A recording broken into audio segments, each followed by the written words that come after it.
Hey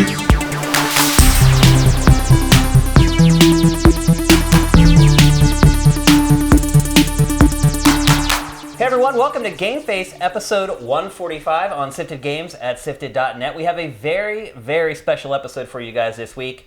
I want to apologize for not doing the show on Tuesday, but you're about to figure out why or understand why. And the reason we pushed the show for a couple days is because the embargo for Red Dead Redemption 2 is up on Thursday. And we're recording this on Wednesday. And we need to prep the show and produce the show and have it ready for you guys on Thursday.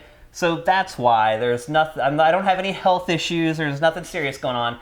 We just wanted to make sure that we got our information about Red Dead out to you guys as soon as the embargo broke. So with that, I think this super top secret recording session. Yeah, I think this is the first time we've ever done a show for just one game. Sounds right. And I think rightfully so. I would say this is probably the biggest release in the last 5 or 6 years. As far as hype and everything, is there another game bigger? Can you think of one?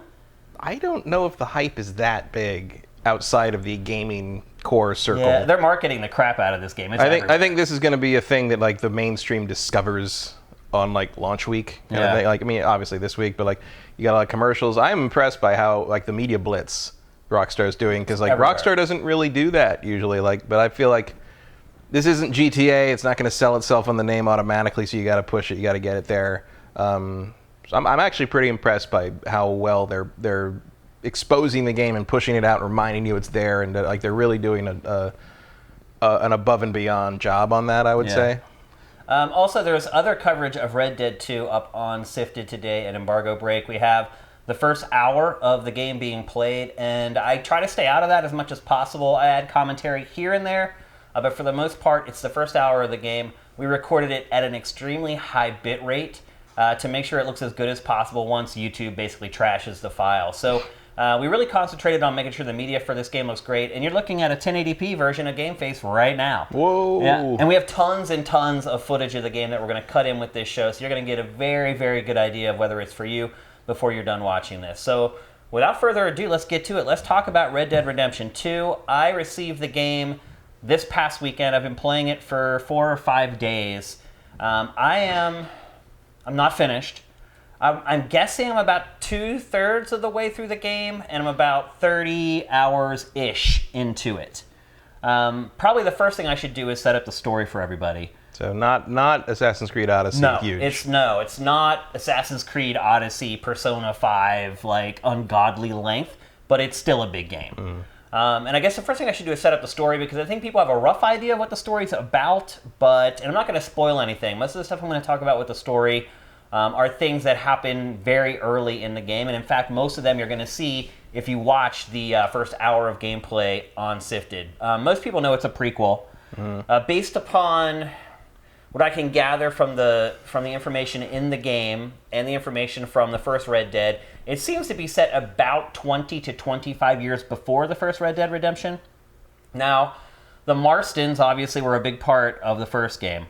They are not the focus of this game, but they are in the game. And it's not just, I don't want to spoil too much. It's not just a cameo. So it's not like they show up in a mission, you help them for one mission, and then you never see them again. They're a part of the plot ongoing throughout. It's not like in GTA 5 where Johnny from Lost and Damned shows up for 5 seconds so Trevor can kill him. Right. It's not just like a fun, like, hey, here's like a cameo from one. It's a part of the entire game. And so the game kicks off, and there's a group of riders riding through a blizzard. And there's a lot of chatter going on about... Somebody saw the Hateful Eight. That's what you're telling me. Yeah. And there's a lot of chatter going on about why they're in this situation that they're in. They were in a small town before called Blackwater, and something really bad happened there. And that's the town from the first game. Yeah. And part of the mystery of the game is figuring out what happened back in Blackwater. Most of the people who are in this caravan going through the snow are just like, something bad happened, we know we had to leave, and we know we need to find a new place to live and stay. A through thread of the whole game is what happened back there. What did the leader, Dutch, do back there that made us have to tear up our lives and move? And so they're going across a mountain pass, the Pinkerton, which is the police back in the era. This game takes place in 1899. So the Pinkertons are hot on their trail through this blizzard over the mountains. They finally 1899? 1899. Okay, so that's like, I think it's 17 years Is that right? before Red Dead. I think Red Dead is 1916. So that means Jack was much younger than I thought then. Yeah, Jackson is 20s, I think, in Red Dead. Red Dead 1. That makes sense. So the Pinkertons are after them. They're running from the Pinkerton cops.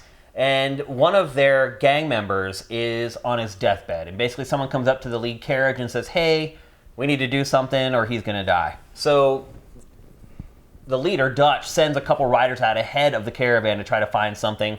They do. They find a cabin out in the middle of nowhere. They get there. They set up. They basically hunker down for the night, wait for the storm to pass. And eventually they're heading east. And they finally find a town where they feel like nobody knows who they are. No one from back in Blackwater is going to find them. And you set up a camp in that town. And a camp in this game, it's not like this elaborate thing with tons of buildings. It's literally just a collection of tents. And they're basically stations. There's a station at your camp there's a butcher. There's a place where you can go to basically contribute money and other items to the camp, overall camp fund. So it's like in most open world action RPGs, although I struggle to really call this an action RPG, it's a lot like that, where you have like your homestead that has all the places where you can buy stuff and trade stuff and things like that. And then you settle in, and there's this little town called Valentine that's right kind of on the edge of your first camp. And you just start going into town, and that just kind of sets the whole plot in motion. I think the first thing I would say is that the writing is some of the best, if not the best, I've ever experienced in a video game. And that's not hyperbole at all. I have laughed out loud at this game, and I know people may be like laughing. This game is really, really funny. There's a lot of time in the game, and this was true of the first game as well, where you're just riding from one place to another, and there'll be a conversation that goes on between whoever is in the posse of people riding together. A GTA tradition. It is, yeah. Kind of like driving in the car. It's the same thing. And so that's where you get a lot of backstory, and that's also where you get to build a relationship with the other characters in the gang. So you will go on missions, sometimes with 4 or 5 people from the gang, but a lot of times it's just one person. And that gives a chance for the game to kind of provide the backstory, the reason why you should care, and then ultimately you do something with that person that ingratiates them to you so that you actually care. Something will happen in the mission where either you have to get their back or they have to get yours, and it kind of bonds you together. It makes you understand why this gang exists and why this gang is so tight. But back to the writing. So the writing, I don't know if Dan Houser was responsible for most of the script. I know he's kind of the script supervisor, but this script is just amazing, man. It's very smart in how it handles the fact that it's set in 1899. So it's not like I don't know if you remember Aladdin, where they use like not in the Disney movie, and you're like, wait a minute, like not, that's like a total 80s thing that's going to date this for forever. So they don't use like current vernacular. They use the language that was used back in the 1890s. The voice acting, absolutely incredible. I think most people at this point expect nothing less from a Rockstar game. And I never laugh at games. Like, the funniest games, I may laugh once or twice, and literally there's just been dozens and dozens. Like, Arthur, the lead character, just has so many great one-liners. Like, just over and over and over again. Every interaction he has at least, like, 2 drop-dead great, like, one-liners. The voice actor for him is just incredible. They chose him so perfectly because Arthur is a part of this vicious gang. At least the reputation says that they're vicious, but he has a conscience, and so you see him in the game struggling between. It's an unusual thing of the Rockstar character. It is. He is multifaceted. I mean, there's a morality system built into the game too, where if you make one decision, it sends you down this path. If you make another decision, it sends you down this one. I will say that I have not seen a lot of consequences from that. Like, I haven't seen, like, where someone refused to help me because I've been a jerk, or someone was like, hey, you're awesome, like, I'll help. Like, I haven't really seen... Yeah, there was a similar thing in the first game. Well, not the first game, because the first game was a terrible Capcom game, but, like, the previous game had, like, the honor and it was, like, the honor and whatever the opposite was. I never did that. And the good and evil thing was, like, it was more about, like, how people reacted to you. And like how willing like the cops would be to overlook like an infraction in town limits and stuff. Yeah. I don't think it ever impacted the story. Yeah, there are no conversation trees. Like I said earlier, you do make some tough decisions. I would definitely be shocked if a time came when Rockstar would allow us to control the story in any way. Yeah, that's a good point. And you don't. I mean, there aren't conversation trees where they split and you choose one path or another.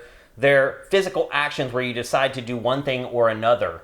But again, I haven't seen the consequences of that other than the little meter popping up at the bottom of the screen showing kind of where you are on that scale.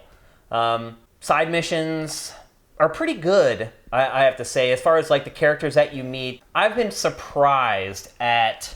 Is it the same kind of system of like the strangers and freaks sort of thing? Like question mark on the map, go there, and it's exactly the same. Crazy person starts a side quest chain with you, basically. Yep, and so some of the side quests, in fact, I have a list of like some of the crazier side quests that you do in this game. Let's see, you have a photo assignment for gunslingers. You have to go and like take photos of all these gunslingers that are located throughout the territories. Like, do you have like the big thing with like the... No. It's just that would be awesome, but no. I don't know how they'd imagine have that pull out of his pocket, because you know how these games work. Right. Like everything just comes out. I just think that would be funny. Like if to take a picture, you have to I don't know how you do that. They'd have to be holding still for like 5 minutes. So right.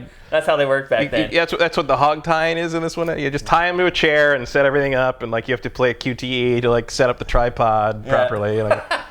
There's that. There's more common collecting debts from people who, one of the gang members is basically a loan shark, and he's loaned a ton of money out to people, and they're not paying back, so you have to go and visit them, and either you can just terrorize them or you can beat the crap out of them trying to get the money out of them. You discover a paleontologist who is digging up dinosaur bones, and one of the goals is to find 30 fossils located around the world, which is something I was completely shocked by. It's cutting edge for 1899. Yeah, absolutely. And then there's one where you have to collect trading cards, which is very interesting. Again, something I didn't even know existed in 1899. Yeah, that was a thing. And the trading cards are for circus freaks and gunslingers or whatever, and you have to collect all those. Because you forget, the Old West was basically over by then. What we consider the Old West was very short. So that's really what the story is about, I think. The closing of the West. It is a multifaceted story, don't get me wrong, but to me, the part of it that struck me the hardest is seeing these aging, out of control, essentially anarchists, be confronted with modern society. Yeah, because these guys, the heyday of these guys would have been 20 to 25 years earlier, basically. And so they're kind of like the last of their kind, which is why, consequently, they're on the run. Because where they live, that area has stopped tolerating their type of activities. And what they're finding as they move further east is it actually gets worse. Because society is far more evolved and developed in the East than it is in the West. And so it's this weird thing of we're running from the West because they don't want us anymore, but we're going to the East where they haven't wanted us for a good 20 years. You should be going to Alaska. That's where you go if you got to run. Yeah, exactly. Or Mexico. So there's a lot of introspection in the game where the characters are starting to come to grips with the fact that what they have done their entire lives is coming to an end. And it's not going to be tolerated anymore. And sure, they were always outlaws, but they were kind of romanticized for a long time by kids and women who were thought, oh, they're bad boys, but a lot of them stand up for what's right. All that's kind of gone. And so Arthur is one of the more conscientious guys in the gang, and it really starts to hit him hard. That one, he doesn't have a family, he has no kids, he has no wife. All that kind of stuff is kind of addressed in the game. And all he has is this life of crime. That's it. And the guys that are in his gang who have all done him wrong before, and then he's forgiven them, and they've come back into the gang. And sounds like a metaphor for working in video games. Yeah, a little bit. Absolutely. I saw some people earlier, a couple weeks ago, asking, where are all the 50, 60-something game designers? And I'm gone? I don't know. They're like an old cowboy. They are. And you're right, that is a pretty good analogy or metaphor for kind of what's happening in game development with a lot of the older guys kind of shuffling off. But right down to constant working horrible conditions. Yeah. The story also touches on things that were happening at that time that aren't related to outlaws and gangs, like women's suffrage. There's one mission where there's a couple that, the boy has been preordained that he's going to marry his cousin. And he's in love with this other girl, and you kind of pass like love letters between the two of them, and then ultimately the girl is like a part of a protest for women's voting rights, and you get mixed up and tangled up in that, and it's just this very interesting snapshot of where society was and the way people thought in that day and age. There's obviously, you know, parts that touch on racism and how people viewed black people in the Old West, who were about a third of all cowboys. Right, and you get that in this game too. There are black cowboys in your gang that you run into all over the place.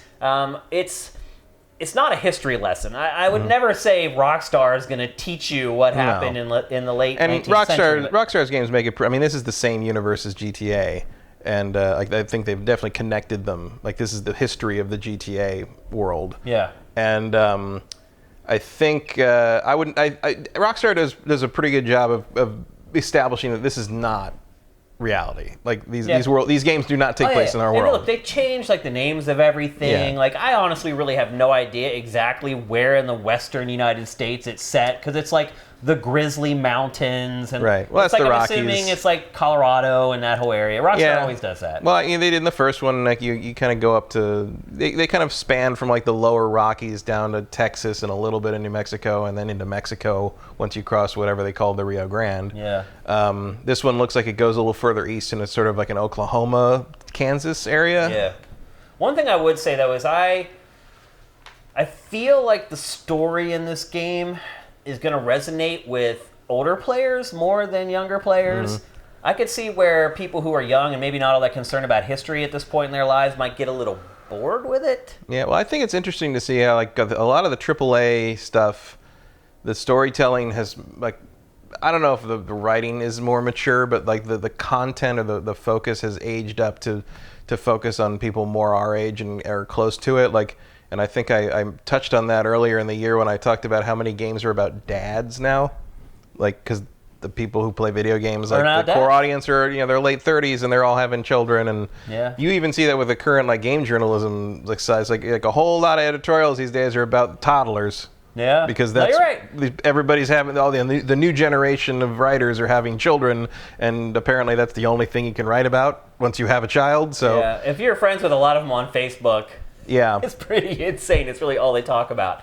But I could see where people who are maybe more into action or fantasy or something like that honestly might find the story a little dull. Well, it's also kind of, it also moves very slowly. Well, I mean, the slow, deliberate pacing is I'm sure a conscious choice just based on the subject matter and the source material. I mean, like I mentioned the Hateful Eight earlier, which is not exactly a thrill ride of endless action. Yeah. I like that movie a lot, but it's not. There's a little bit of spaghetti western there, but I think you're also drawing from the John Ford kind of thing, or even Unforgiven, if you want to get even more contemporary. But like, you know, outside of kind of the slam bang hop along Cassidy style stuff, westerns are not like action romps for the most part. Not. Like, there's always like a big event at the end of them. Right. There's a lot of build. Yeah. But you know, you look at the really popular stuff. Like you look at something like Rio Bravo or High Noon, Man Who Shot Liberty Valance, The Searchers. Like, there's not a lot of like big set piece stuff. It's like it's there's a lot of talking and writing and arguing.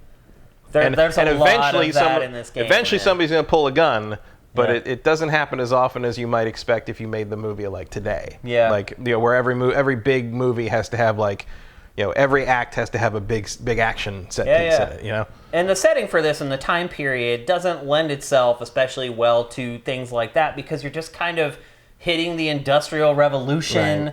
Right. They're just now starting to use things like concrete and rebar to build stuff. So you don't have buildings that are 20 stories high that can crumble down. You don't have ships flying that can crash into something and explode. Like, really, the craziest thing that you can do in this time period is, like, hijack a train. Yep. Or, you know, blow the tracks and have the train fly off the tracks. Things like that. And they do lean heavily on trains for the biggest moments in the game, in general. But which makes sense, because, again, it's kind of like the most exciting thing that you can have happen. But there is a lot of exposition in this game. There are just dozens and dozens of characters, and the voice acting is just amazing for every single one. Like, you walk around your camp, and look, we've seen this in a lot of games where you do something, you come back home, and people are like, hey, you did that thing, and you did it real good. It is taken to like the 20th level in this. Like, the most minute decisions that you make in a mission. Say you finish a mission, but you didn't search and loot before you left, and maybe there was like a bunch of dynamite in one of the crates. You'll get back and they'll be like, oh, you did a good job, but you forgot that dynamite in the back room. Like, how do you know that? Seriously, like little stuff like that happens all the time. And just to kind of segue or transition naturally into kind of the gameplay and the design of the game, the way it works is you have like all these things that you're trying to maintain with your camp. So you need to bring food back. You need to hunt. Hunting is required in this game. It's not some little side activity that you do and you're like, oh, I'll do it when I want to. You have to hunt continually. In fact, I've made it my mission to hunt on every mission I go on. So if I go on a mission, I don't come back empty-handed I have something across the back of my horse. So you have these things in camp that you have to maintain, and that affects what the people say to you as well, obviously. If you haven't been bringing enough food to the camp, you're going to come back and be like, bro, I'm starving. Like, where's the food? Because nobody helps. It's like they don't say bro, do they? No. No. Definitely not time period specific. So you'll come back and, like, no one's done anything. There's a ledger that shows what everybody contributes, and, like, everybody else will contribute, like, here's $1. Here's a fish. And you come back, you've got like an elk or a bear or something strapped across the back, and like, but then like you go back the next day and check it, and like all the food's gone, and they're already like getting hungry again. So you have to continually be resupplying that. So you have to supply food to the camp, you have to supply shelter to the camp, you have to supply medicine to the camp, and there are 3 kind of icons that will very easily tell you like kind of how you're doing on each one of those. But I think one of the biggest issues I have with this game is you're not given enough information, or it's impossible to find the information that you're looking for. There's not like a screen that you can go to where it shows you like your quests and like what you need to do next to complete that quest. It will just have the quest, and there will be like an icon on the map corresponding to tell you how to get there. But like if you go to the camp, you're like, okay, well, like how much does it really affect our food stores if I bring back a deer versus a bear, or I come back with 10 fish or instead of 1 deer? You can't tell. It's like you contribute that stuff, you give it to the butcher and he skins it up and distributes it out to everybody, or you put it in the coffer, but there's no clear indicator of, okay. There's no bar that fills up or anything. There's nothing to show you like, hey, if I bring back a deer, we're good for 3 days. If I bring back 2 fish, we're good for 1 day. Like none of that. Why don't you just teach them all to fish? Right. Yeah. Well, you actually do teach somebody how to fish. But to me, there's a lot of little issues like that. The fast travel system in the game. For the first 15 hours, people may think that there is no fast travel system. I went through Red Dead Redemption for 6 years not realizing there was a fast travel system. It's hidden here, too. Like, because it turned out, because I just never used the campsite. I never used the camp option in the first game. And it wasn't until I replayed it this year that I was like, I set up a campsite because I think I wanted to save the game before I did something. Right. And it was I looked down, I'm like, why does it list that's not where I am? Why does it list that? Yeah. What? Yeah, and it was, oh my, I was so, I literally must have spent like 4, 5, 6 hours of my lifespan riding a horse places in Red Dead Redemption 1 when I did not have to. Yeah, so in the camp, there's the money box, and then there's the ledger. The ledger shows you what's happened, but it also allows you to upgrade things at the camp. So you can make your humble tent better.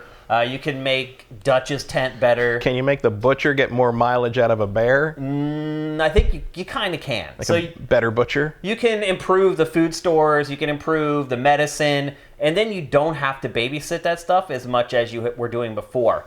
Do a side quest with someone who invents refrigeration? Right. Yeah. So fast travel in this game, I played through the first 15 hours and I thought it wasn't going to have it.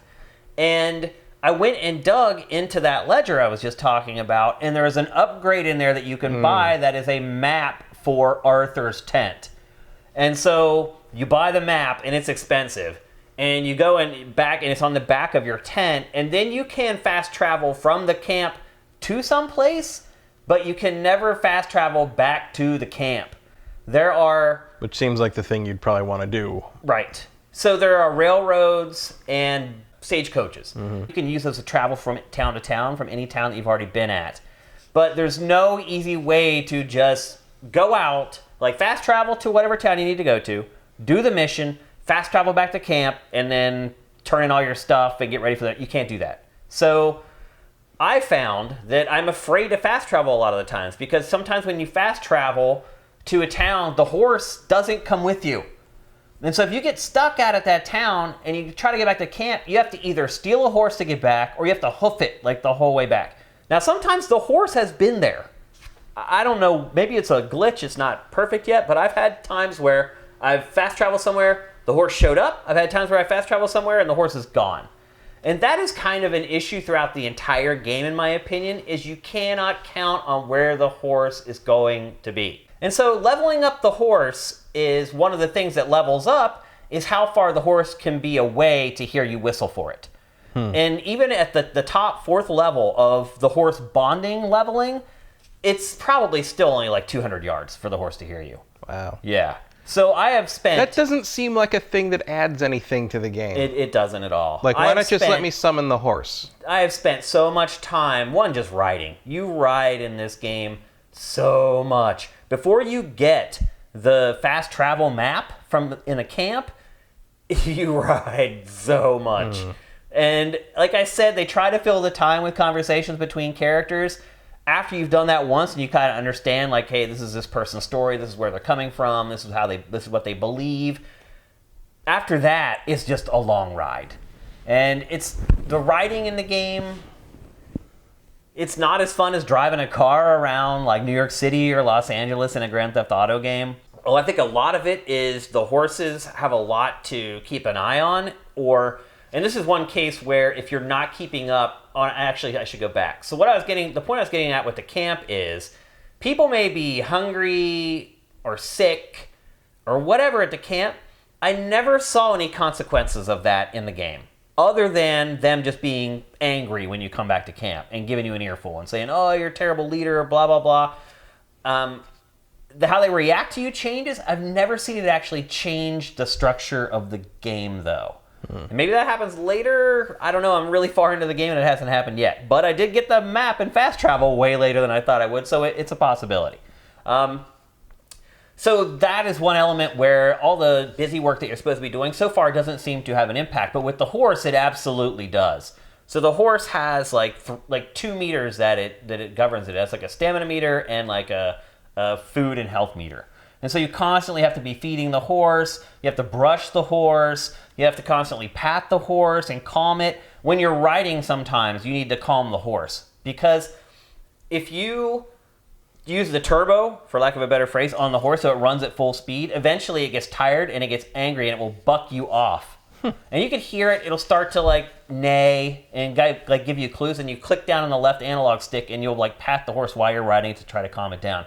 But there have been tons of times where you're in a mission where you're on a getaway and you're just trying to get away from the enemy and you're not thinking about that. Next thing you know, you're just bucked off the horse and the enemies show up and shoot you and you're dead. So there are ramifications with how you treat the horse. Now, with that said, the whole horse thing, I completely overblew.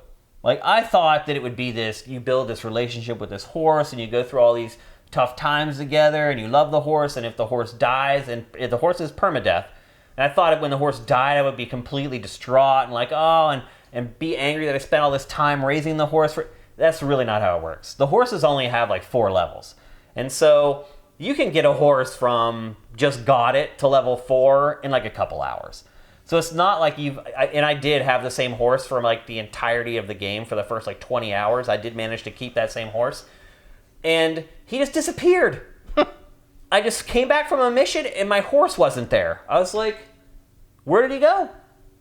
And they're like, get on your horse. And I'm like, I'm trying to find my damn horse. And there was this other stray horse like standing over there. And I run all around like the area, I'm whistling, the horse won't show up or whatever. It turns out that they had just swapped out this new horse for my horse.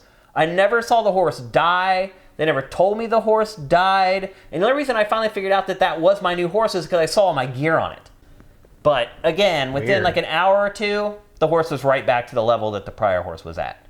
So that was something that I anticipated about the game. And I think this is a good example that we could all learn a lesson from, is never assume, because you can always be wrong. And I was absolutely wrong on this. The horse is not that big of a deal in the grand scheme of things. They're kind of really disposable ultimately in the game. I mean, like more and more as you talk about it, it sounds like that's sort of a kind of a common thread is like, and it's also sort of what I suspected, where like they played all this stuff up in the preview material, and I'm like, yeah, they say that, and they say it's unprecedented, but it sounds like just the same old busy work that's like just enough to make you do it and not enough to like really ruin the game kind of thing. It doesn't take up a ton of time. I mean, it's all like menu driven and quick. Like even when you feed the horse, it's just like an apple appears and it's gone. Apple appears, it's gone. So it's not like it sucks up a ton of your time. And I think watching this will help you when you go to play the game, because you'll realize I don't need to stress out about that stuff as much as I thought I was going to have to, which I think is a good thing. Yeah, makes me wonder what's left, though. Well, so missions. At any given time, you can have 2 or 3 primary missions open.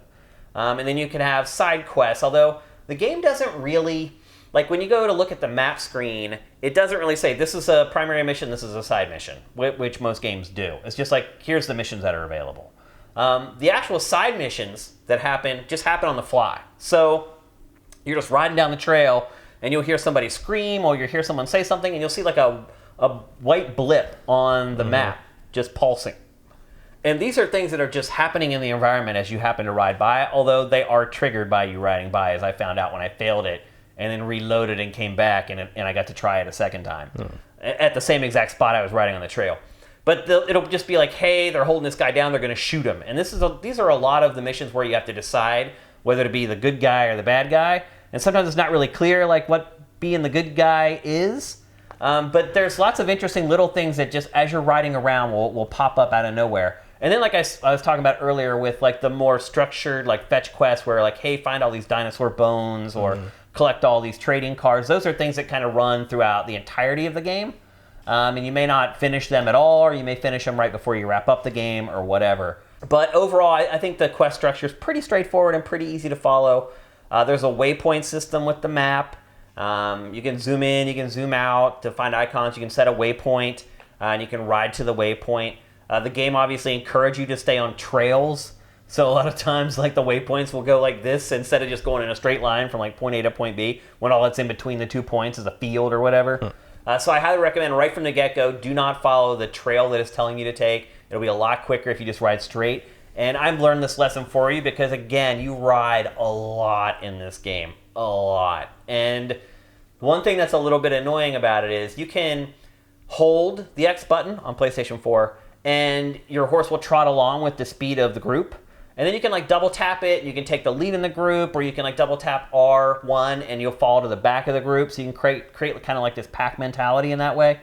But if you want to ride full speed on the horse or you want to run full speed in the game, you have to constantly tap the X button. Which... also true in the first game. Yeah. It's like, it does have that thing where like if you're driving a stagecoach or you're just walking or running, basically like one button speeds you up, one button speeds you down, and you pull back to like completely stop. But if you want to stay at full speed, you are just jamming that X button, like whether you're running or you're on a horse, which feels like something from like the late 90s or early aughts. And Rockstar's good at that. Yeah. I mean, I think that's what I would say in general is there are parts of this game that are bleeding edge, best I've ever experienced in my life. And then there are parts of it that totally tip its hand that it's a video game that's been in development for 8 years. You were talking about QuickTime events earlier. Tons of QuickTime events. Having to tap a button to run at full speed instead of just holding the analog stick all the way up. Arthur moves so slow.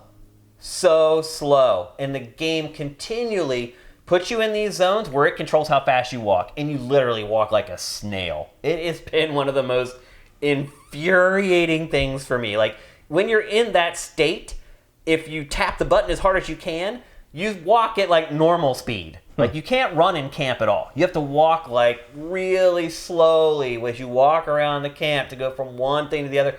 It's just, it feels antiquated. It's one of those things that used to be in games a long time ago and you just don't see it anymore, but it's in this, and it's in this a lot. So people who are impatient are like, this game is dragging this out or making... It does. This game makes you dedicate more time to it than you probably should have to.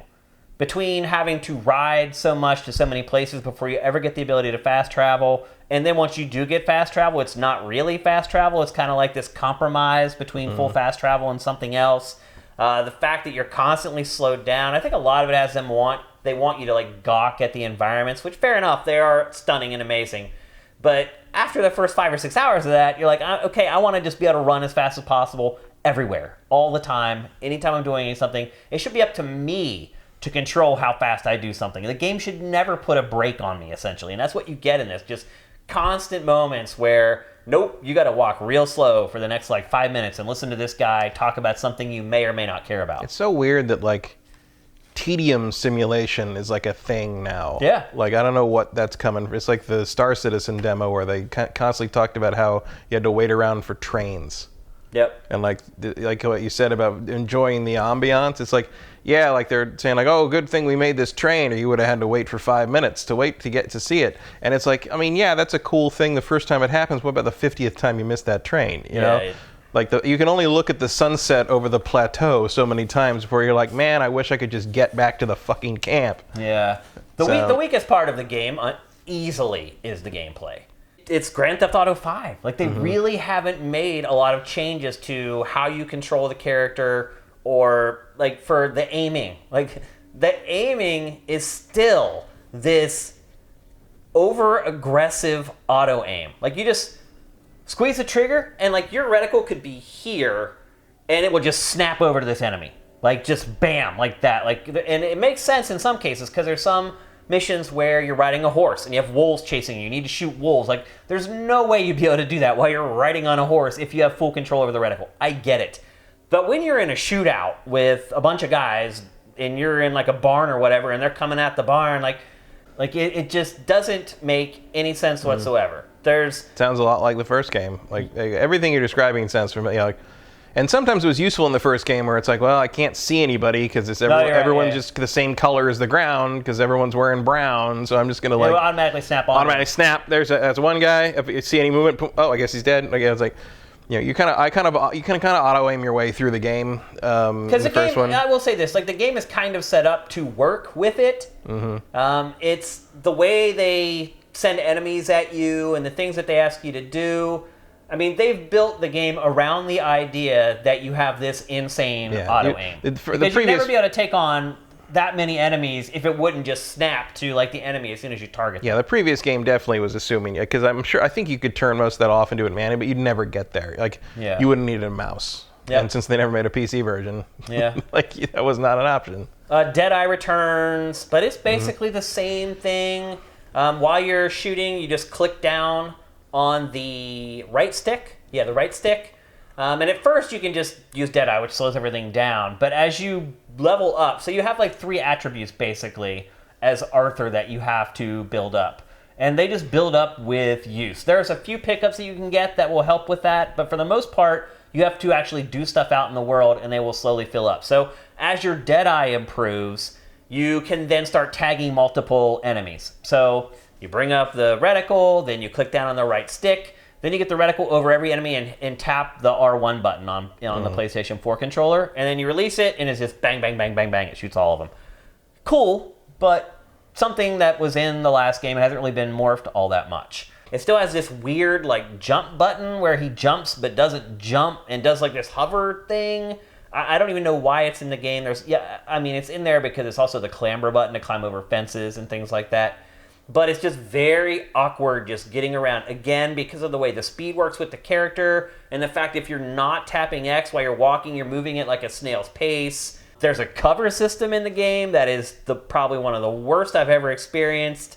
You get up to an object and you tap R1 and you'll just kind of hunker down, and then you can like hold to an edge and tap square and he'll reorient himself behind cover, but it's very loose and it's very easy to come unattached from the cover. The R1 is used for other things, so sometimes it gets confused and it doesn't send you into cover when you want to. The combat in the game feels very loose, but the saving grace of the game is that they knew that that's what they had from the beginning, and so they've kind of built the whole game around it. So it doesn't... If you had put this in like any other third-person shooter, it would be a complete unmitigated disaster.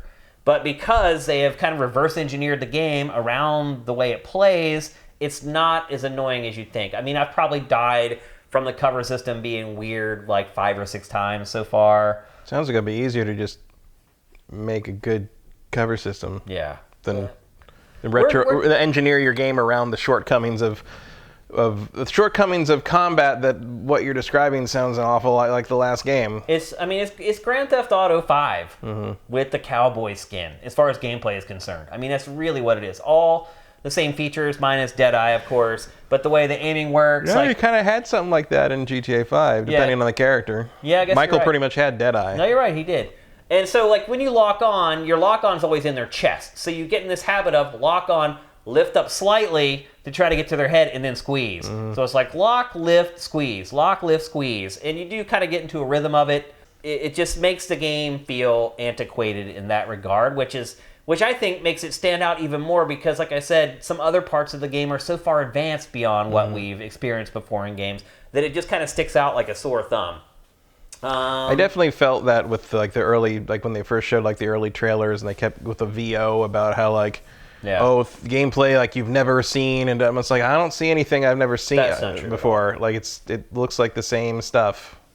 Oh, and then there are fist fights, which happen a lot in this game. And there's basically just 2 buttons. There's a block button, which is square, and there's a punch button, which is circle. And you get in these brawls with these guys, and like it just seems completely random.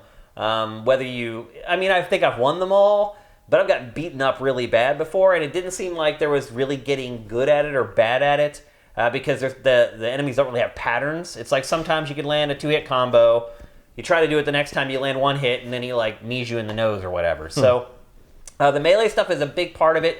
Not so much in the main game. It's kind of one of those things where, say you go to collect money from somebody, and it's a girl, and she's like, I don't have the money. And then some guy shows up. You're like, well, she don't have the money. You need to leave her alone. And then you square off and get in like a fight or whatever. So it's not like you're constantly like duking it out. There is one really, really awesome scene in the game that's built all around the melee, and I'm not going to spoil it. So hands down to me, the actual gameplay is the biggest issue that I have with it. What you're doing when you're in action. When you die in the game, you lose money. And currency in this game is really stingy. And part of that might be perception, because the conversion rate for $18.99 is like, if you have like $10 in your pocket, you're rich. So this game is set in a time where the penny mattered. Yeah. Where you could actually buy something for 1 penny. And so you never have that much money in this game. You're always just like scraping by, because you always want to go back to your camp and improve your camp so that you don't have to do as much busy work. Because if you improve like the butcher, they're supplying more food on their own without you having to give it all to them. So you always want to be like building up that stuff and evolving your camp.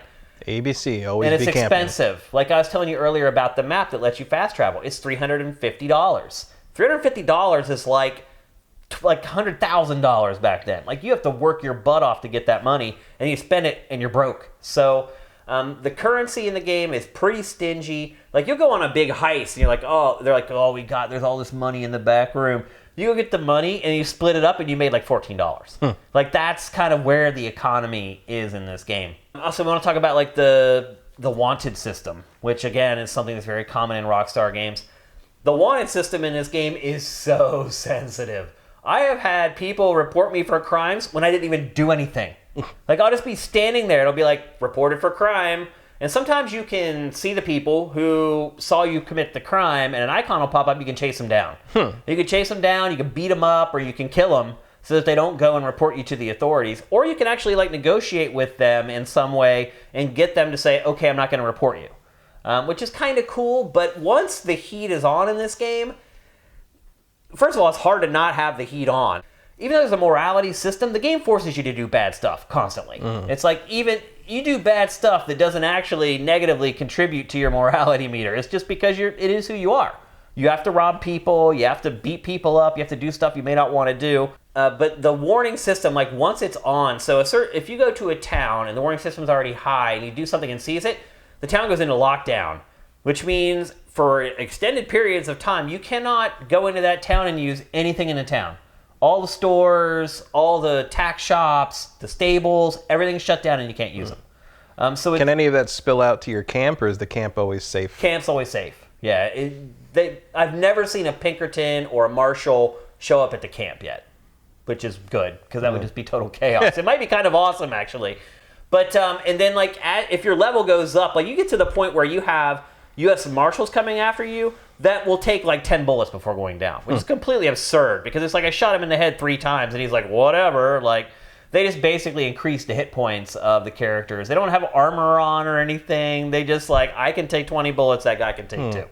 Which doesn't make a whole lot of sense. But the warning system or the wanted system in this game, I thought just became completely annoying. You can pay off bounties, so a lot like Assassin's Creed Odyssey or the Middle-earth franchise with the Nemesis system, there are bounty hunters that hunt you in this game. So the wanted system, if you max it out, they'll send out a party that will come and look for you. And like you can just be riding around out of nowhere. It's the posse. Yep, yeah. You can just be riding around out of nowhere. They just come out of the bush and just shoot you. And they kill you like instantly. Like one shot just kills you. And like I said, you lose money when you die. So losing $25 in this game is a big frickin' deal. And every time you die, it seemed to be you lost $15 to $25. There was one part in the game that was really hard. It was like one of the only parts I really got stuck on and had to try it over and over. And I think they stopped taking money away after like 4 or 5 times. Here's another part of the game that makes it feel like an old game. So it's this open world game. You're supposed to be able to go anywhere and do whatever you want, but it constantly locks you out of stuff. So say your mission is to go to the general store with somebody. You go to the general store, only they can use the general store. So the mission, like whatever happens at the general store wraps up. They're like, oh, she or he is like, okay, let's go. She walks out to get on the horse, or he walks out to get on the horse. You're like, hey, well, I want to like sell some stuff while I'm here. Nope, you can't use that general store. You have to get on the horse, ride all the way back to camp with the person who was in it, finish the mission, and then go back to the general store and use the general store. And there's little contrivances like that all over the game that when you first encounter them, they don't seem like that big of a deal. But once you get to the 25-hour mark, the 35-hour mark, that stuff starts to really get on your nerves. The game does not allow you to multitask. I think maybe that's the best way I can describe how the design feels antiquated. It's like, this is what you're doing right now.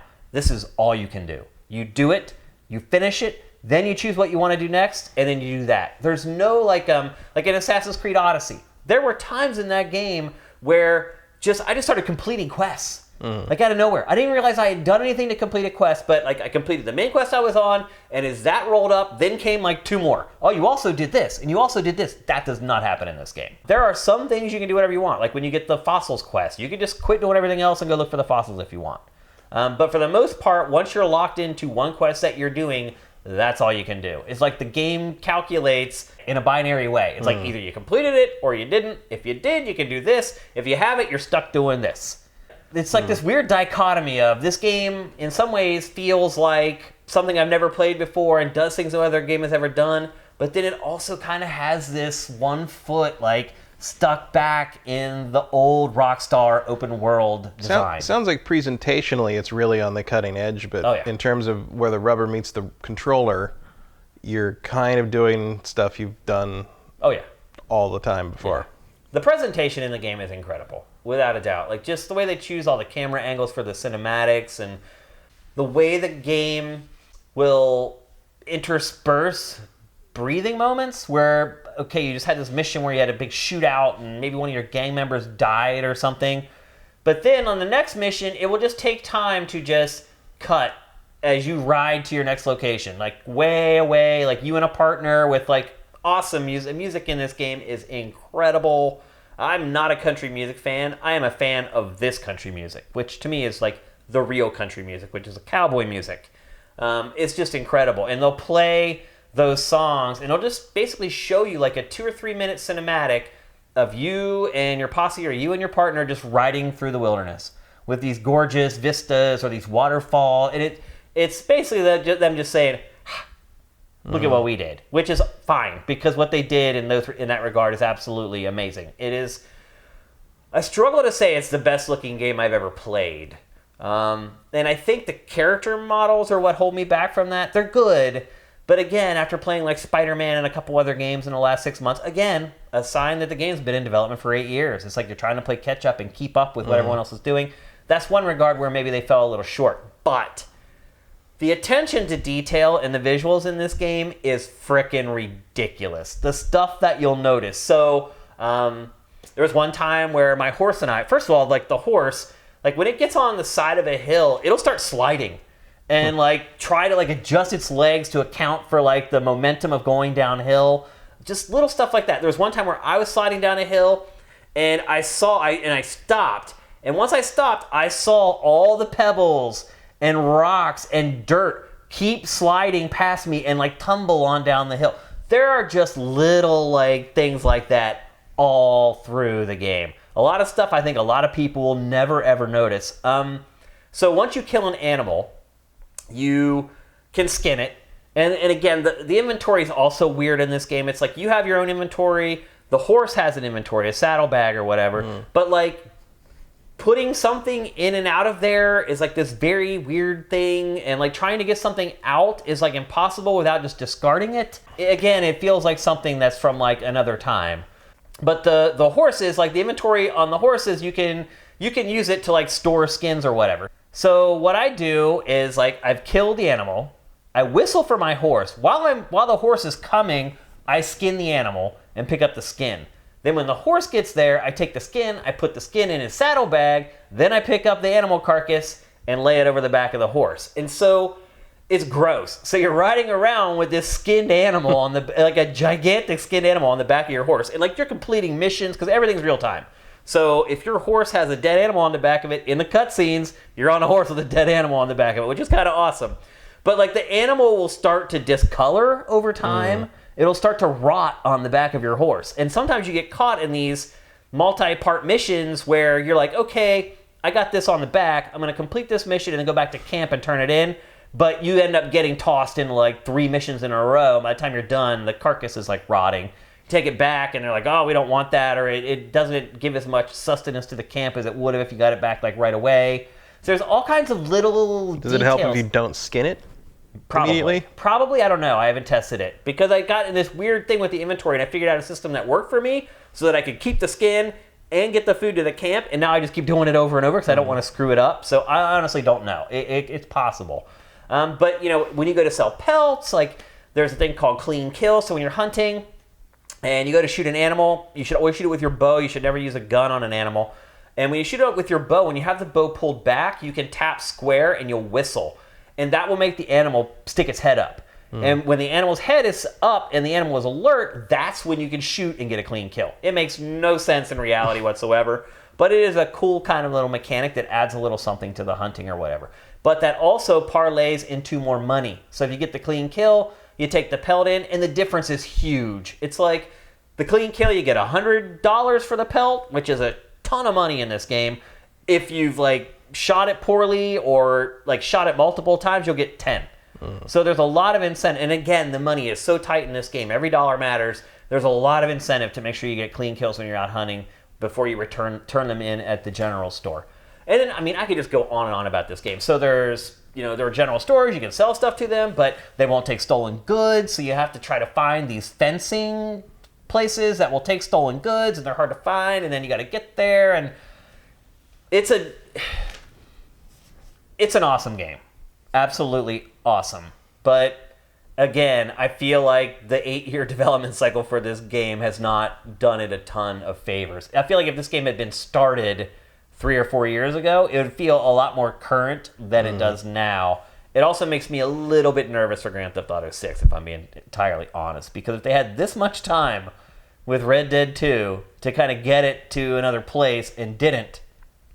Yeah, well, I think Rockstar has that problem pretty regularly. Like, both the problem of that it takes so long that the game they make tends to be a little archaic in places, and also like it seems like they don't do a lot of research or at least comparison of themselves to other games, Which like, sometimes can be good. Can be good, but I think sometimes, like especially in a realm as crowded as the open world action game, especially because of how rapidly like kind of the open world action game and open world action RPG have evolved in the last like 6 years. Like I felt that in GTA 5, where GTA 5 just sort of felt a little if the world felt a little empty, what I had to do and what was offered to me felt a little by rote. It wasn't, there wasn't that element that, it was a very impressive world full of detail and ambiance and aesthetic. Like, the art direction is amazing. Like I've said before, like there's places in GTA 5 where I can smell what that place in real life smells like, because the quality of the light is so accurate. But the opening there's nothing scenes there. Of this, the Blizzard scene I was talking about, when I first started playing the game, like our back bedroom, the way it's all set up, like I have a chair and then a monitor, and then the air conditioning vent is literally right above the chair. It just blows down into the chair. So our apartment will be comfortable, but if I'm in the back room, I'll have a sweatshirt on because it's just blasting freezing air onto me. So it was perfect, dude. Like the game starts, and it's just this insane blizzard, and the air conditioning starts piling on, and it for that moment, I was like, oh my god. Like, it just totally sunk me into this world, and this game is really good at that. Just like grabbing you up, dropping you into this world you've probably never experienced in your life unless you played the first game, and just totally absorbing you into it. And I think a lot of people, how much they enjoy this game, I think it's going to depend a lot on their age. Like, I can't see a lot of 13 and 14-year-old kids being into the Old West. Maybe I'm wrong. But also I think it's more deliberate pacing, its lack of multitasking. I think people who are ADD and like to have a lot going on or like to be able to multitask, I think this game to them is going to feel really, really slow. I mean, Rockstar's really good at this. Its attention to detail is second to none. His facial hair grows, and you have to constantly keep shaving it down. There's all that stuff. Like, I think you get fat. I haven't got fat, but you can get fat by eating. Legacy X, I think, asked. This was in one of the questions you picked but it was one of my questions too. Is like, does all this stuff, the interaction, the camp maintenance, all that stuff, does it like interfere with the game? Does it feel like it just sort of bogs it down? Like, it doesn't sound like it would add a whole lot after a while. I don't know. I think your mileage will vary on that depending on what you enjoy about video games. And I think maybe even part of your personality too, because it's frivolous, a lot of the rewards that you get for maintaining the camp, but to me they're still impactful. It's like coming back from a crazy mission where you barely survived and having the whole camp thank you or say great job or whatever. Like, there's one part in the game where you complete a mission and you come back to camp and they throw a party. They throw a freaking party in real time. It's literally the whole camp with music, dancing, guitar playing, storytelling, joke telling. And so you come back from this mission, they're all so happy that they're like, we're having a freaking party. And then this party just freaking happens. And so I'm not sure if that would have happened if the camp wasn't happy or not. I'm guessing it probably would have still. But that's just an example of how I was saying about getting that positive like reinforcement or feedback actually, at least for me, makes a difference.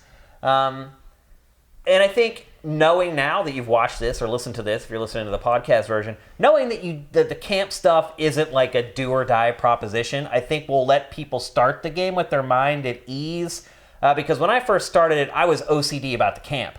I was like, this camp, if all these people die, I won't have people to go out on missions with me, and it'll make the rest of the game harder. None of that stuff is the case. It's like, it's there. It's a nice reward when you come back and people congratulate you and say, great job, and you're important, and you matter to us.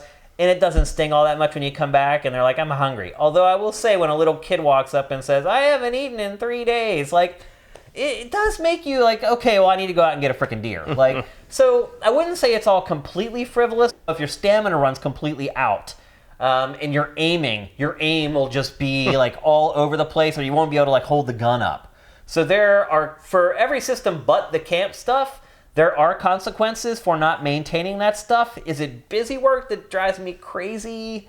A little bit. It's not that bad. Like, even if you have to find a deer, like, you can hop on your horse and you can ride half a mile away from the camp and there's an open field with probably a deer in it or whatever. Feeding the horse isn't that much of a pain. It does suck when he bucks you off because you've been riding him too hard. But you can build that stat up too. Like, the horse levels up and his tolerance for being able to run full speed. I look forward to GTA 6 when your car can randomly throw a rod. if you decide to accelerate too quickly. It has been interesting to play this game and compare it to GTA 5, but then also kind of hypothesize how it will impact GTA 6.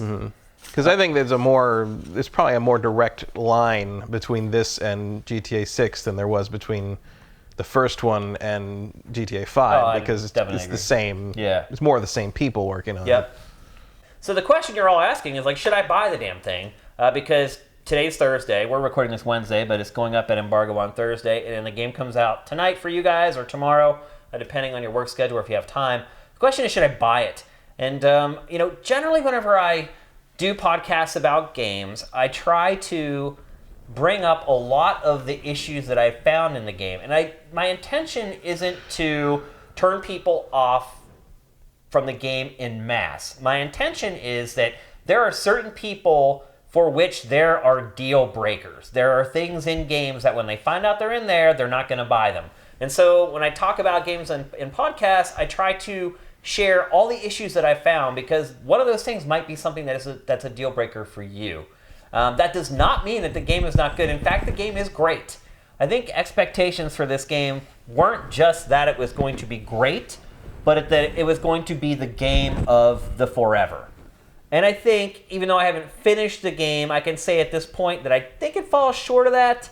It's not the greatest game I've ever played. In fact, having played like 30 hours of it, I think I can say that it's not the greatest game I've ever played, because you would know that already if it was the greatest game that you've ever played. I honestly never expected it to be. I think a lot of people have, though, because it's Rockstar's first game in like 6 years. Yeah, but Rockstar... it took 8 years to make it. It also looks like the same game they've made twice. Much prettier. In terms of Red Dead Redemption 1 and GTA 5. I feel like when you get a Rockstar game, you get a very specific game. Yeah. And especially when it's made like kind of by the core guys. Yep. And it's good. I like it. But it doesn't really impress me anymore outside of kind of the bleeding edge graphics, horse testicle physics sort of thing. It's like that stuff is amazing. Like when you have like Naughty Dog. It's like, I mean, I think what they do is amazing in terms of the detail and presentation, but that doesn't mean I think Uncharted 4 isn't boring as hell. Like it's one or the other. It's a very different thing from being an impressive presentation to being something I enjoy playing. And it's not until those two things align that I get something that I really call one of the best things I've ever played, especially in the wake of having actually played something I would say that about, which is Spider-Man. Yeah. And Spider-Man got made in like 3 years. Yeah. So it did. Yeah. And I think that for me is a big issue with Red Dead Redemption 2 is that I have played a lot of really freaking good games this year. Yeah. I mean, just think about God of War. Just like, God of War and Spider-Man. Kind of like, God of War is kind of in the back of our minds now. Mm-hmm. But like when I was driving over here and I was thinking about this game, because I've literally just been in this game, Matt. I have been living in the Wild West for the last like 4 or 5 days. It just completely consumes you, and you just kind of become a part of that world, which again is a testament to how awesome the game is. But I'm driving over here and I'm thinking about like, wait, I started thinking about God of War. And I was like, when that game finished, I didn't want it to end. And there have been moments already with Red Dead Redemption 2 where I have taken breaks. Like there was one time I was running down this hill and a stagecoach just came down the hill and my horse ran right into the stagecoach and just died. And you can just die instantly in this game. And again, they take money away from you when you die and you're like, I had to go on 3 missions to earn that $40 and like I just crashed into a stagecoach and it's gone. So there are already moments in this game that have kind of flagged to me that at least for what I enjoy with games, that it's not up to scratch with the God of Wars, and even for me, probably like the Spider-Mans. But there's no other game like it. You're never going to play another game that's this authentic, that's set in the Old West. I love the transitionary period that it's in, because I really had problems resonating with Jack from the first game. Like he was just so like just cold and calculated and mean. There was never seemed to be like a ray of light or any duality to his character or his personality. That's not the case with Arthur. Arthur is very multifaceted. Like he's a sympathetic character in a lot of ways. He does stuff that makes you sick to your stomach and you're like, why would you do that? But then the game shows you why he does that. It shows you why I think Jack had a good reason to be the way he was. He did. But there's and John wasn't like that. Yeah, but there's a duality to Arthur that I didn't get from Jack. And I enjoy playing as him far more, and the writing goes a long way towards that. Like, you cannot wait to hear his next, like, one-liner, because they're just so well written and so well delivered by his voice actor. His voice actor, to me, just give him the VGA right now. He just nails it. Like, just freaking nails it. Every line. He just delivers every joke, every jab. Everything is just perfect. And there's a lot... It's going to have to go to a celebrity. Is it a celebrity? Who voices him? I don't know. No. What I'm saying is that those awards generally go to someone you've heard of and not the actual best performance. I think he'll win this one. I absolutely think he will win this one, without a doubt. Although, it made it in time. It'll be in the VGAs. So, it's a great game, and it's an amazing game. I just think if you have these expectations that it's going to be this mind-blowing, otherworldly, never been done, never been seen experience before, I think just take it down a notch or two before you pick it up and start playing. And to go back to my question of should you buy it or not, look, if you've been excited for this game, go buy it immediately. Don't even think twice. If you love the first game, go buy it.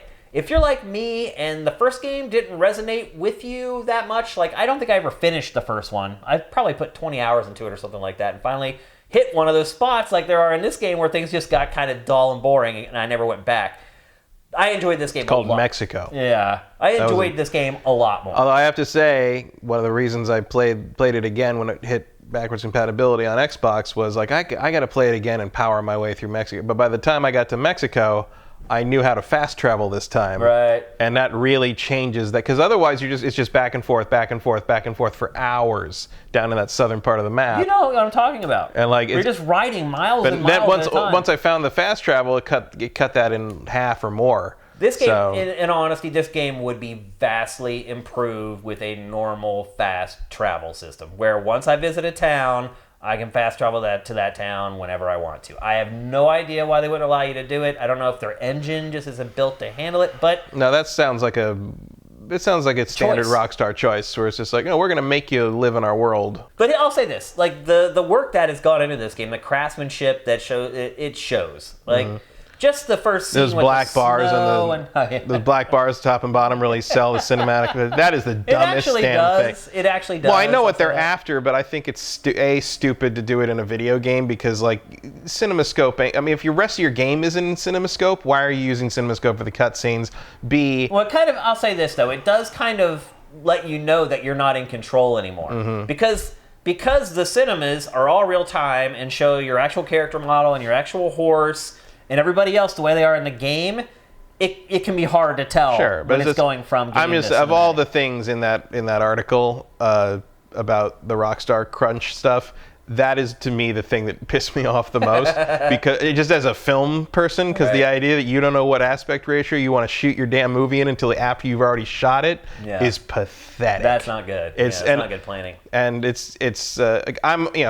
you've worked with me long enough to know that I am someone who does not like having to redo work. Yeah. Do it right. Do it right the first time. Who does? Like, if there's a reason to reiterate, awesome. That's part of the process. Like, that's a different way of shooting the property. Like you start framing your shot knowing what your aspect ratio is. And like the idea that you wouldn't know how you wanted to do that right out of the gate is insane. It really is. It's they had to ridiculous. go back and like redo it all. And by the way, that's not what the cinematic feel comes from. The cinematic feel comes from presentation, writing, performance, and composition.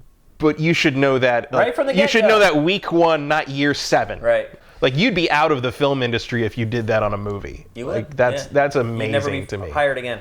So Matt has not had a chance to play it yet. No. You're going to get it tomorrow or tonight or... when we're airing this, tonight. Tonight at like whatever 9 p.m. I guess it goes live, because the West Coast refuses to. We do all this shit early for the East Coast feed, so we get the games 3 hours before you do, which is the same time you do. Right.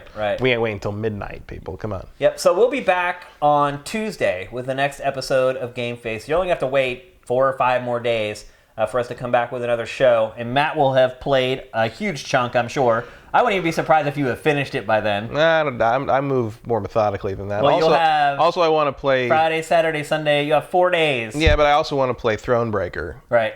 Which I haven't yet. Yeah, so which sounds amazing, by the way. Stuff to do. I wanted to try to get that done in time for this, but yesterday was busy. Yeah. And I will have finished it, I guarantee, by then. So we'll have a much more back and forth discussion about it then. Although you're very well versed in the franchise, I think you did a pretty good job of carrying the discussion and kind of interviewing me today. Yeah, I mean, you were mostly monologuing. It's fine. You didn't need me for this. I feel like I did. It just seems weird to just sit there and talk by yourself. Yeah. About something that for that long anyway. 5 or 10 minutes, no big deal. But when you get into like the hour range, it's a little more extreme. So again, should you buy it or not? If you've been excited about this game, absolutely buy it. Just don't count on a lot of surprises or any kind of the unknown stuff. Yeah. Like it certainly is what it looks like it is, but don't expect it to be like the revolutionary like thing that overturns all your expectations of what a game should be, sort of thing. Which is, I think, although in some ways I think it does. Though, in some way, but like the marketing really tries to sell the idea that it's like a thing you've never played before, and it really doesn't look like that at all to me. The character development.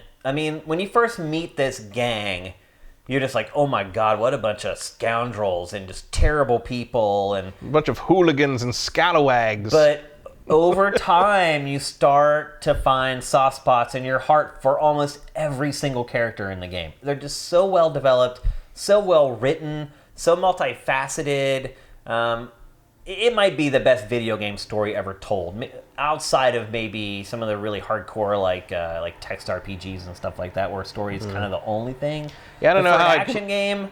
Yeah, I don't know how I'd compare this to Planescape Torment, which would probably be my pick. Yeah, which I mean, the script in this game is so huge because it's like everywhere you go, everyone's talking. And they're not just talking, they're talking about what just happened or who came into town or something that you did, even though they don't know it was you yet. And I can't even imagine if you printed out this script how big it was. I can't even fathom it. I mean, it's got to be like 400 times the size of a movie script. It's just... It sounds about right. I mean, what was it? Ellen Page said like that she got the script for Beyond Two Souls, and it was like... Yeah. It was 2 phone books, basically. Yeah. You only worked in film, and you get that first gaming script, you're like, how much am I getting paid again? You're like, what? But, at least you don't have to memorize most of it. Yeah. But it's funny, I was talking with some friends yesterday about kind of like... Because that, what was it, the mod for New Vegas came out with New California. It was like 7 years and almost the same amount of time as Red Dead Redemption. So the mod for that came out, and we were talking about like, what Bethesda open world games would we, and also in conjunction with Fallout 76 kind of coming up. Because there's a bunch, no one I know wants to play that. So good luck, Bethesda. But like, there's a bunch of people who were talking about like, kind of the Bethesda games through the years, and which of them would you be willing to go back to? Which one would you like to see a remake of? Which one would you play again? And like most of the consensus was like, there's people who would want to play Skyrim, and again, obviously we have because there've been remasters. There's people who would not mind seeing a remastered Morrowind.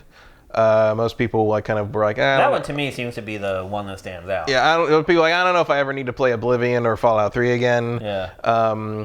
But we got to talking about kind of the voice acting stuff and how amazing and in some ways how kind of primitive some of Bethesda's stuff can seem. Where like you're talking about this huge cast in Red Dead Redemption 2 and all this stuff, and I'm like, you know what? Like it for whatever reason, like the open world kind of variety of voice actors struck me, and I'm like, well, Rockstar would never do that, because we were talking about how like in Oblivion, they had one voice actor for each gender of each race. So one guy did all the male, like all the male like wood elves, and one woman did all the female wood elves, and sometimes you had 2 elves talking to each other. It was the same person.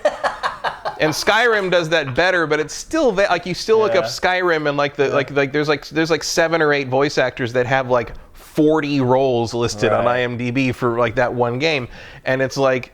It's not how Rockstar rolls. It's not how anyone rolls anymore. It's just like, but like, it's interesting to look back and like even like 10, 15 years ago, you had a script that big, and you're like, well, we can't afford 400 people, so we're just gonna have to quintodecimally up or whatever.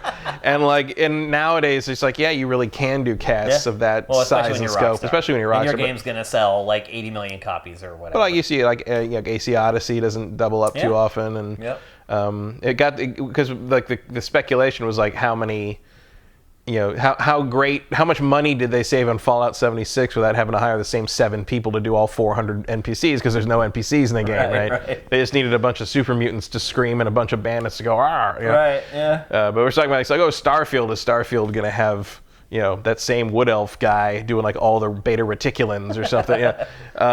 But like I just thought of it because it was that thing of like certain companies have those quirks of like things they just will not grow past. Yeah. And for Bethesda, in addition to Gamebryo, I would say one of them is just cast more people, like to sound different. But I was like, Rockstar has trouble kind of like moving beyond like. They're just in love with that tap the button to run thing, which I don't think is ever going to change, no matter how outdated it is. I mean, the whole control scheme is weird. Yeah. It's like they have refused to accept that there have become sort of default control schemes for things.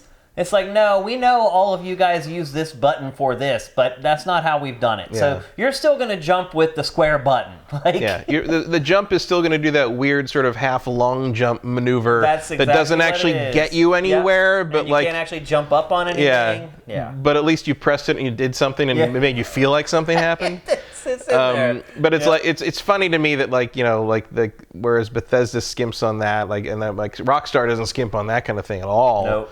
But when it comes to what you're actually playing, they're like, very stubborn. Yeah, I don't get it. So, there you go. I always call that more than initial impressions of Red Dead 2. They did, however, make the biggest selling entertainment product of all time. Yep. So they're doing something right. So there's sort of the argument of it works doesn't really, I don't really have a counter to that. Nope. It's hard to argue against 80 million copies sold. It's hard to argue with. And God knows how many, great white shark cards Mega sold for all the microtransactions screaming. It sure works well. Yep. Oh, and just as a side note, no Red Dead Online yet. You guys probably knew that already. It did not launch with the game. It's coming in a month, maybe less actually, less than a month, I think. By the end of the year, it's supposed to be Battle Royale. Yeah, we'll see. So, but yeah, it's not in the.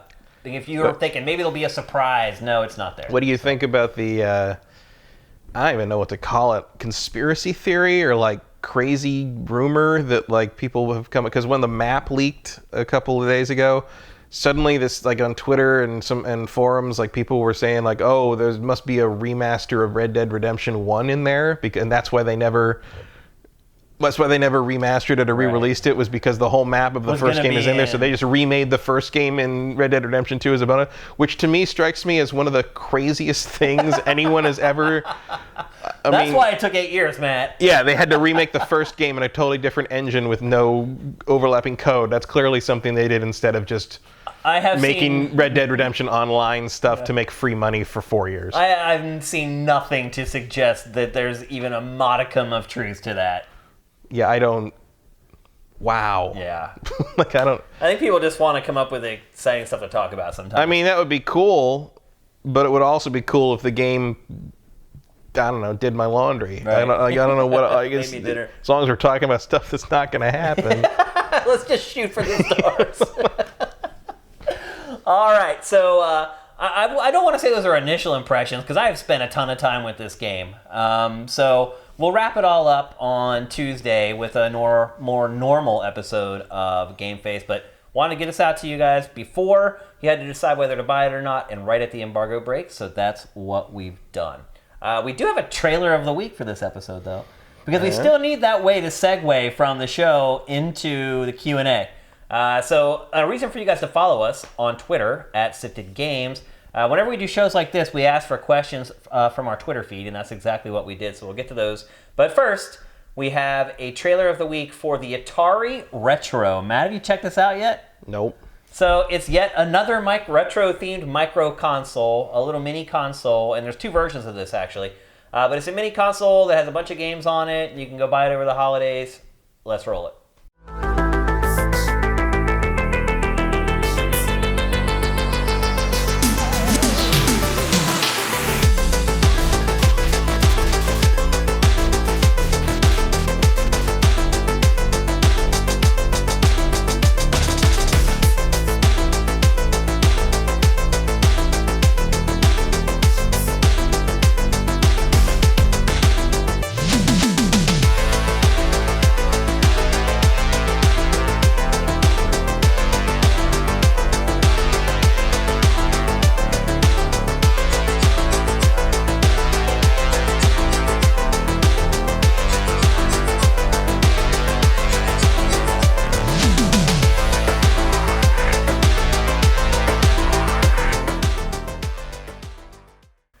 So, Matt, what do you think?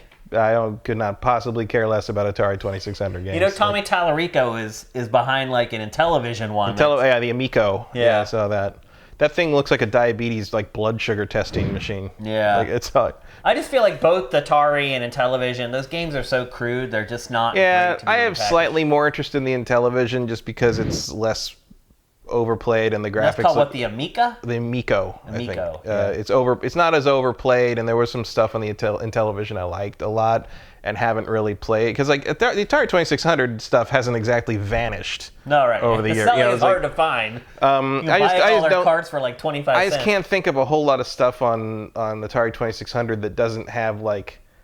That isn't like a inferior version of something that either came later, came out on something else, or was in the arcades. Like, if I'm trying to think, like I guess like Adventure, if I want to play the game with the ducks that are supposed to be dragons, or like the River Raid is still good. Pretty good. That's probably the only game on Atari 2600 that I can still enjoy playing. Yeah, I think River Raid. Barnstormer's not terrible. Cosmic still. Ark. I liked Cosmic Ark. Fun. And I liked Atlantis. I think those are the Yard's games Revenge I would was pretty play. good too. Didn't that have an arcade? Was that an arcade game or was that a Atari original? That was an Atari 2600 first, I believe. No, it was an arcade game first. Yeah, but the Atari conversion for the 2600 it's pretty good, was yeah, but still. Yeah, very slim pickings. All right, let's get to our Q&A for the week. Call me when the N64 Classic shows up. Yeah, I don't know if that'll happen either. First question comes from Ultimate Brent, who is the site architect at SIFTD. He has a fun question. Insider trading. Yeah, exactly. What is the best airplane game, as in played on an airplane? I think the games I've played the most on airplanes are Fire Emblem and Phoenix Wright. Anything turn-based, I think, is best on a plane. Because you can just play it, put it down. Somebody has to get up and use the bathroom, or they come and give you a drink or some pretzel. You don't have to constantly be engaged with it. So I think anything turn-based strategy, turn-based RPGs, anything like that, or any games that are segmented, like into levels or stages or things like that. Also, tower defense. For whatever reason, I have found the tower defense games are great things to play on a plane because the time just whips on by. Because your brain is just constantly engaged. You're not, at least for me, I'm not recognizing how much time is passing. So I could play some tower defense games. The next thing I know, we're landing, and I'm like, oh, wow, like that was a really short flight. It's like, no, you're just playing a game that completely occupied your mind. So I think anything like that for me. Action games, like 3D action games, 3D stuff like that, I hate playing on planes. I tried to play Super Mario Odyssey on a plane, and I literally played it for like 2 minutes. I was like, no thanks. And I was just like, whatever. It's hard to focus directly on that kind of thing. Especially when you're like bumping around and moving around. It's like, it just doesn't work for me. So yeah, like I saw somebody replied to Brent's tweet and said Advance Wars. Yeah, I played a lot of Advance Wars. I did too, actually. Yeah. I played Advance Wars one time the whole way to Japan. 11 hours straight, I played that game on the way to Japan. It's perfect for it. Again, it's also turn-based. Yeah, so. I played through 2 Phoenix Wright games on the way back from Japan once. Yeah. Kevin Pereira made fun of me because I wanted to play that and I didn't want to play like multiplayer stuff with him. He's like, "Oh, you're a dork." And I'm like, "Whatever." All right. I'm solving crime over here, man. The next question is from @_itends. If you had to bet on which console manufacturer will have the most powerful next-gen console, which one would it be? I would bet Microsoft. Yeah. Because although with the fact that it just put out that crazy powerful box.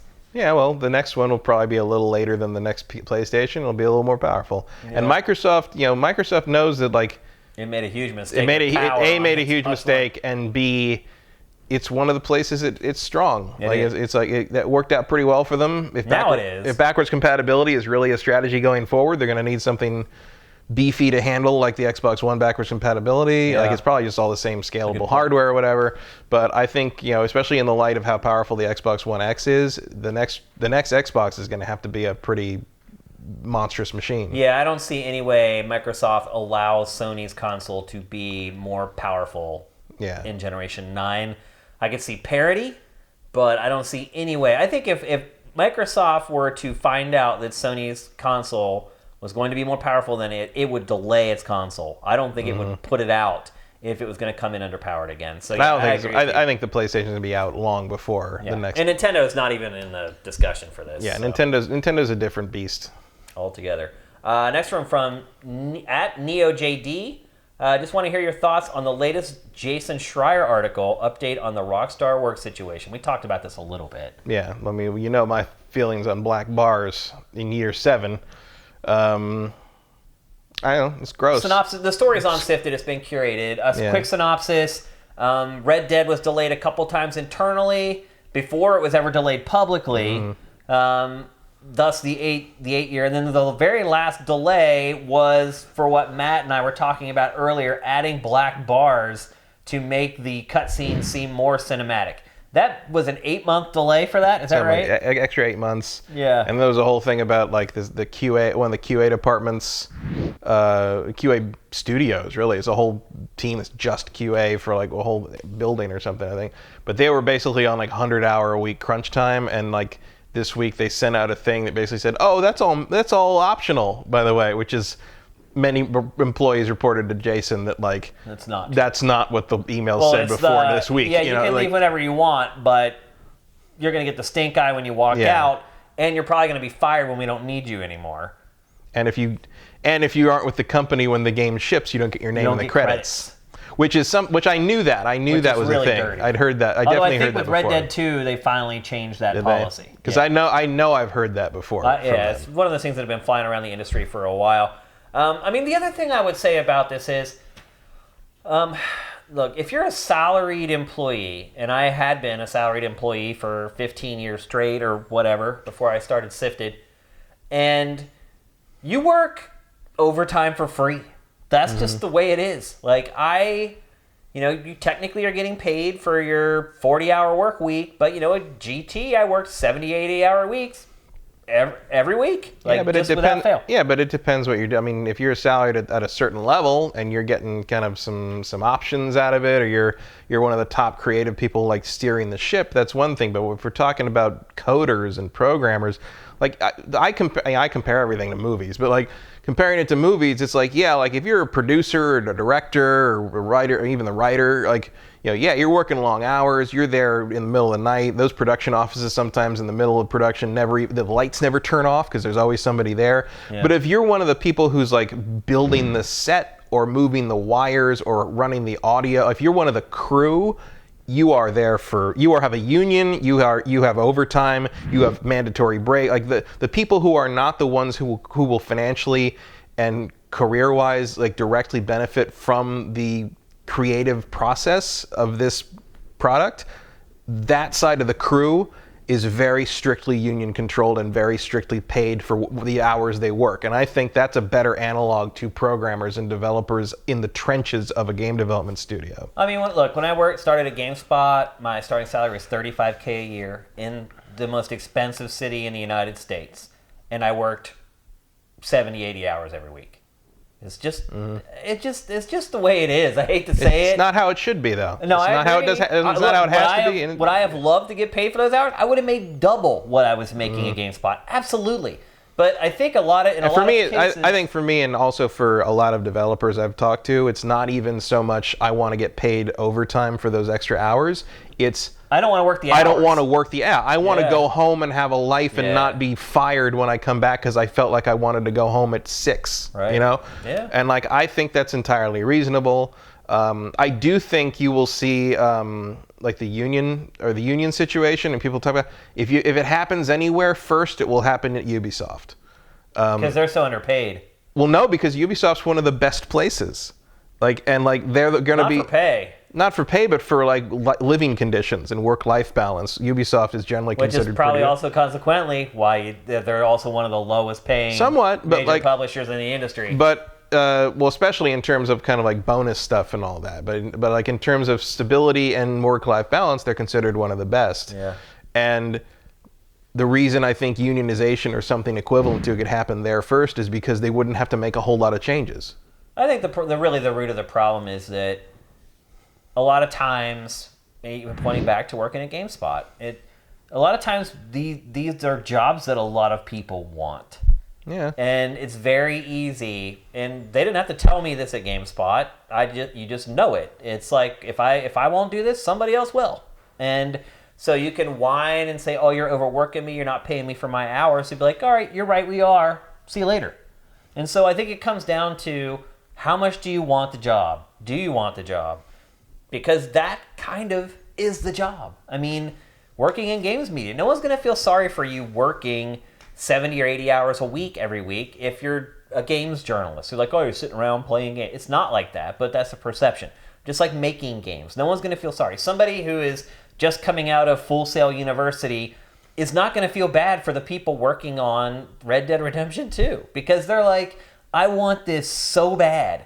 I would be willing to sacrifice far more than that for this job." And Rockstar knows it, and GameSpot knew it. And when I was running game trailers, I knew it. My guys got paid not a lot, and they were also working 60, 70 hours a week. And like I hated it, and I fought for raises for those guys continually and got them in some cases, sometimes not, depending on how things were going. But the bottom line is I knew and they knew that if they didn't like it, they could leave, and that there were just dozens. Like when I hired for the positions at GT, where I brought in Daniel Bloodworth and Patrick Morales, we had like 3 positions open, and we got like 500 resumes.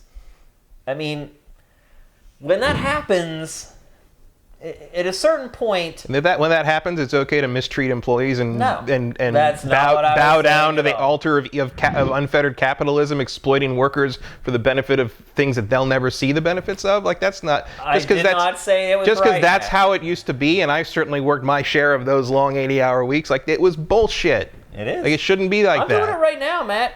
I know. I'm working But at least if 70, something, 80 hours, and but I'm at least if making something comes, nothing. but if something did happen to blow up and come out of that, you would directly financially benefit from Absolutely. that. Whereas like the people that did that kind of work for Telltale are out on their ass and might have to leave their apartments next month. Yeah, I'm not saying it's right. It's absolutely wrong, and it's terrible. And I hate that I got sucked into it. I'm sucked into it right now. I'm working crazy hours for nothing right now. So, but again, there is that That's rainbow. not the same thing. It's not the same thing. You're It's not the same thing as I own it. working for a company, But being I did. a slave for a company. I worked at GameSpot for years. I worked at Tech TV, and the first years at G4, I didn't make anything, dude. Like nothing.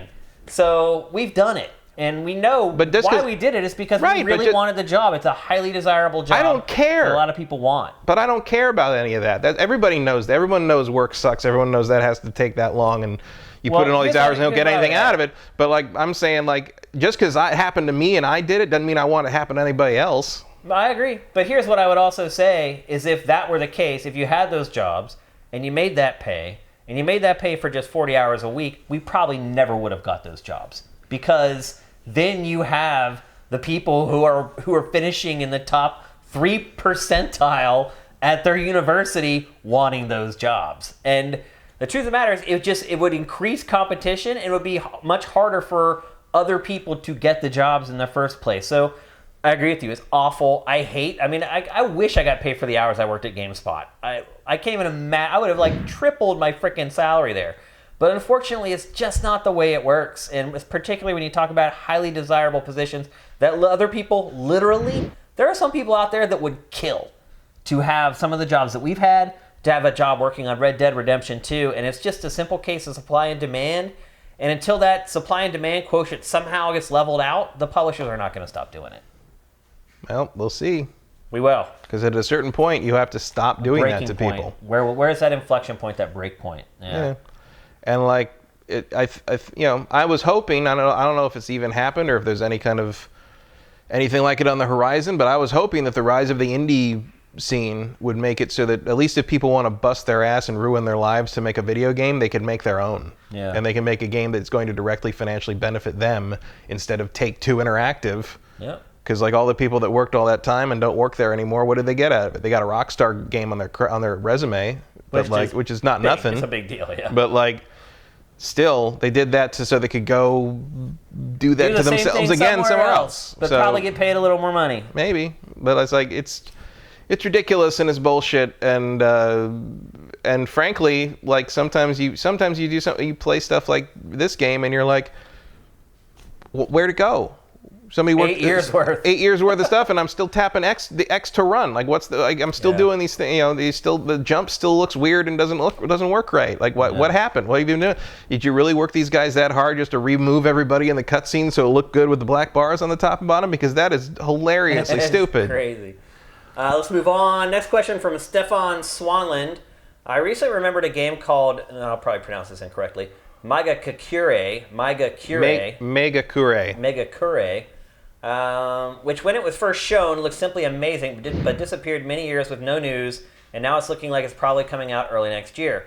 Can you think of any games that seem to vanish that you still want to play? Star Citizen. Yes, I know I can play the alpha or whatever, that's not the game. That's not, frankly, because the answer is actually Squadron 42. Yeah. And when I backed that game, I just wanted to play Wing Commander again. God damn it! Like, what happened? Yeah. But in a more serious answer, I will say Beyond Good and Evil 2. Yeah, that's coming though, at least. Yeah, but I mean, it came, it disappeared, it came back, it disappeared, and now it's back again. We'll see. Yeah. What about Star Wars 1313? Yeah, I mean, sure, I would have played that. I thought that game sounded incredible. Sounds good. I would have liked to play Amy Hennig's Star Wars game. Yeah. Would have liked to have played... May? Who knows? No, it's not. It's dead. It moved up to become Destiny Star Wars in Vancouver. Oh, right. I would have liked to have played Jade Raymond's Star Wars game, but...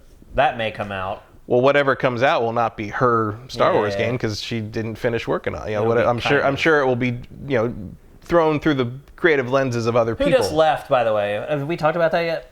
No. Jade Raymond left EA this week. Yeah, left EA Motive. Left EA, totally. Gone. Probably because, she was at Motive, right? Yeah. And that was just her company. So, yeah.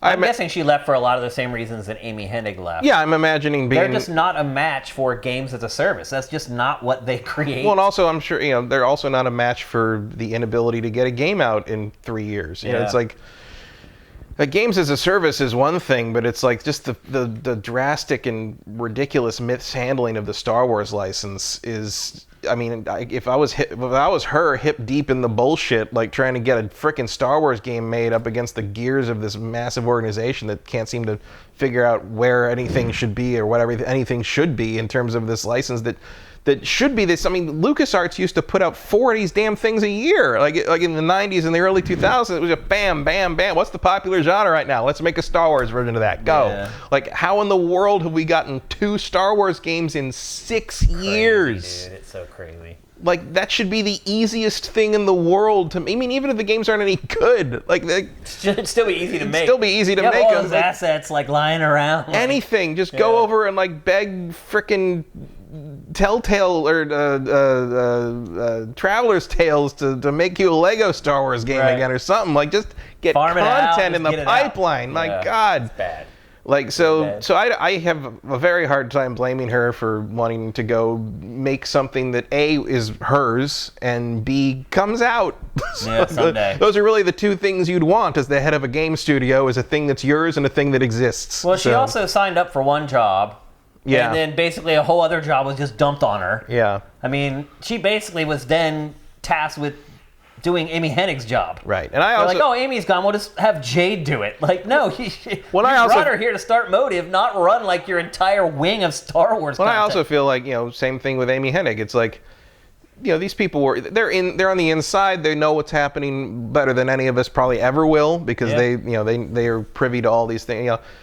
And the fact that they left says to me, it's like, maybe you could have, strapped the ship together with masking tape and rope and sailed into port as you needed to. But in the end, do you want whatever kludged together mess these Star Wars games turn out to be? Do you want that to be the thing you have to sit up there in front? Because they were going to be the faces of those games in the end. They're just like Vince Zampella is for Respawn and their Fallen Jedi game. Like, just like, when they what was the announcement for that? Him sitting in the audience saying the title of the game. That was the announcement of that game. So clearly Vince is confident or just doesn't give a shit to the point that he can just sit there and say, yeah, that's what we're doing. But Amy and Jade clearly didn't want any part of it, and it's hard to blame them. If you think back to what happened with Jade, with Assassin's Creed, ago. yeah. I mean, it was awful. I wouldn't think she'd want to be the forefront of anything again. No. I'm surprised she stayed in the gaming industry. Because if you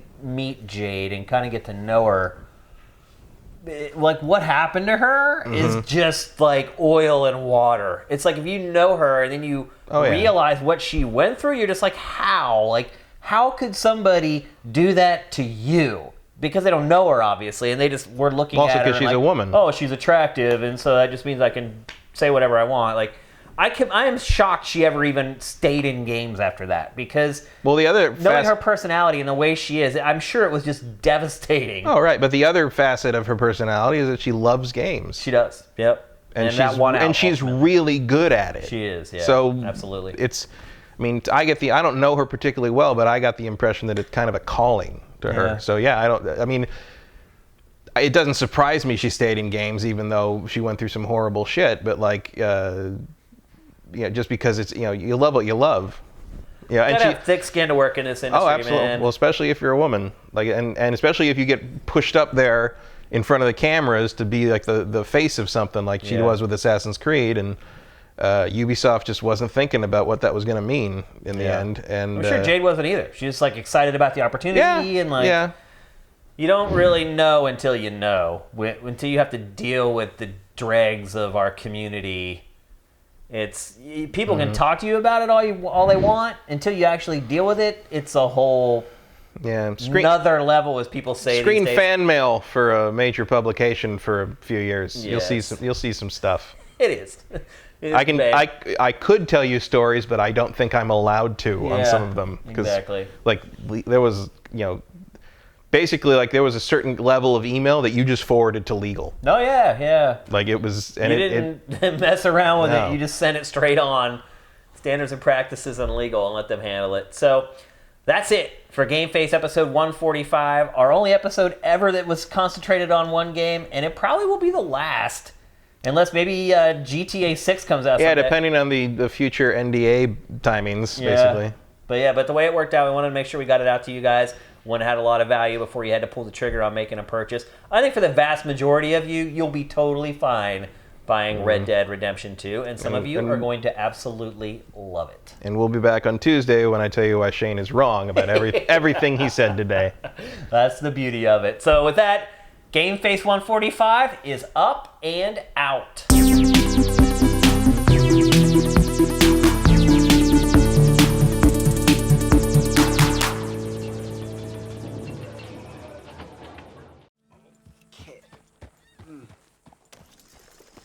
Lord have mercy.